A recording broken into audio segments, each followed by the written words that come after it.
pemerintah memiliki rencana untuk mengenakan tarif pajak pertambahan nilai (PPN) untuk sejumlah barang dan jasa. Misalnya sembako, jasa pendidikan sampai jasa layanan kesehatan. Hal ini tercantum dalam rencana revisi UU Ketentuan Umum dan Tata Cara Perpajakan (KUP). Hari ini Menteri Keuangan Sri Mulyani Indrawati menghadiri rapat kerja dengan Komisi 11 DPR RI. Rencana tersebut ditolak oleh sejumlah anggota DPR. Menurut mereka, pengenaan PPN di dalam kondisi ekonomi yang masih terdampak pandemi akan membuat masyarakat semakin sulit. Anggota Komisi 11 DPR fraksi Partai Nasdem Fauzi Amro mengungkapkan dirinya menolak tegas pengenaan pajak ke sejumlah bidang tersebut. Hal ini akan memberatkan masyarakat berpenghasilan menengah ke bawah, kata dia dalam rakerdi Komisi 11, Senin, 13 September 2021. Fauzi menyebutkan lebih baik pemerintah menarik pajak dari sumber lain, misalnya mengejar perusahaan teknologi yang beroperasi di Indonesia untuk membayar pajak seperti Google, Facebook, Instagram, Twitter sampai Netflix.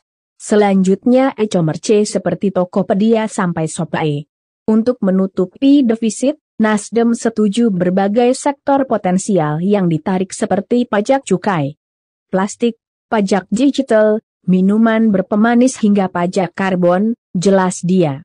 Kemudian anggota Komisi 11 dari Partai Keadilan Sejahtera, PKS, Eki Awal Muharram menyayangkan jika pemerintah memiliki rencana penarikan pajak tersebut. Apalagi di masa pandemi kebutuhan pokok seperti sembako, pendidikan hingga kesehatan merupakan hal yang sangat penting. Fraksi PKS dengan tegas tidak bisa menerima pengenaan PPN atas kebutuhan pokok yang mendasar. PKS tidak bisa menerima jika layanan sosial dan pendidikan hingga keagamaan dikenakan pajak, jelas dia. Selanjutnya anggota Komisi 11 DPR fraksi Partai Demokrat Ferry Fabianti juga meminta penjelasan kepada Menteri Keuangan Sri Mulyani Indrawati terkait rencana tersebut.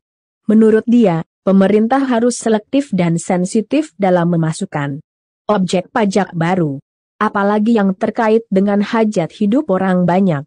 Sensitivitas tersebut sangat dibutuhkan untuk menjaga stabilitas dan ini tidak menurunkan daya konsumsi masyarakat yang menjadi penopang utama pertumbuhan ekonomi Indonesia, ujar dia. Terima kasih telah menonton info hot terkini, terus dukung channel kami dengan cara like, subscribe, dan share. Sampai jumpa di video selanjutnya.